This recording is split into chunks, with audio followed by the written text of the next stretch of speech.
So what is transcranial magnetic stimulation? It is a non-invasive form of brain stimulation that changes the magnetic field to cause electric current in specific brain regions through electromagnetic induction. There are a number of different types of neuromodulation techniques, and what I'd say is some of these are, rTMS is certainly the one that we use most commonly in terms of substance use disorder, but there are some studies looking at direct current stimulation, TDCS, and deep brain stimulation. My impression, generally been used for OCD and some other things, not so much in the substance use disorders yet, although I think there's one or two case reports of like really severe alcohol dependence, deep brain electrode implant, and some remarkable results, but a lot to be done there. But so, as you guys all know, TMS was approved for the treatment of depression in 2008. Ned, I just gave you a big shout out and you missed the entire thing. Damn. Yeah, I spent several minutes on your study. But, okay, so it was approved in 2008, but there still remain some questions, and these questions are even bigger and broader when it comes to substance use disorder. So where exactly you stimulate, as you all know, and Hamid will talk a lot more about that, there are these accelerated treatment protocols. Would those be better? They look like they're better in depression for more rapid response.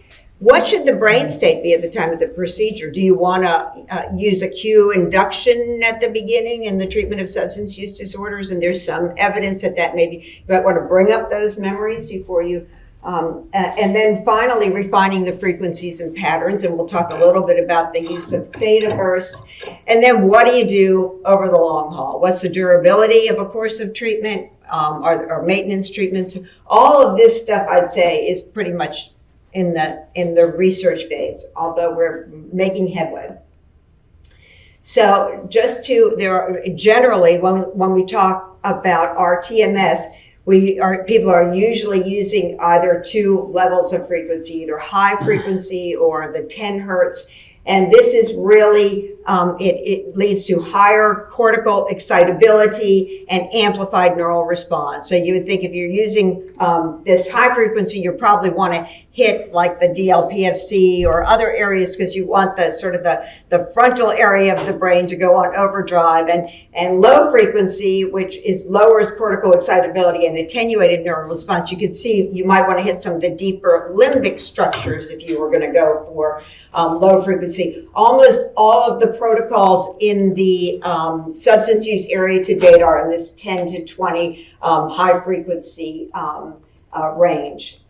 So TMS, how does it work? It delivers these magnetic pulses to these targeted brain regions. And again, I'd say for substance use disorders, you guys will probably talk more about it. DLPFC is the main region that people have been targeting. There's evidence in other regions as well. Mostly people are using high frequency, but it can be low or high. So mostly using high frequency to sort of juice up the frontal parts of the brain in terms of inhibitory control. The sessions typically last for 20 to 40 minutes. They are continuous, repetitive pulses. It is often used to modulate the cortical excitability by increasing or decreasing brain activity. And as we said, it's been FDA cleared for depression, OCD, migraine, and smoking.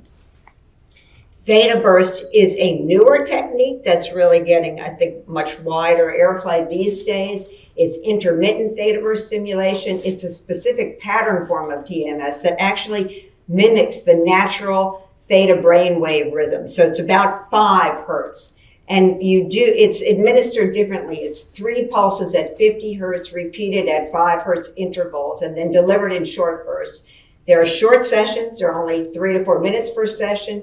Generally, it's considered to be excitatory. And so far, I think the only trials, Colleen Hinman has done one in cocaine dependence, but generally these have focused on depression, and it achieves similar or better effects as the high frequency, and it is FDA approved for depression and gaining popularity, particularly because of its efficiency and tolerability.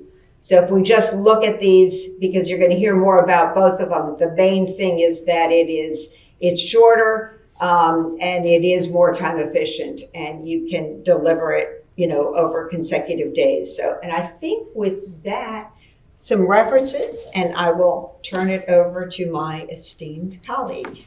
Thank you very much, Kathleen. Sure.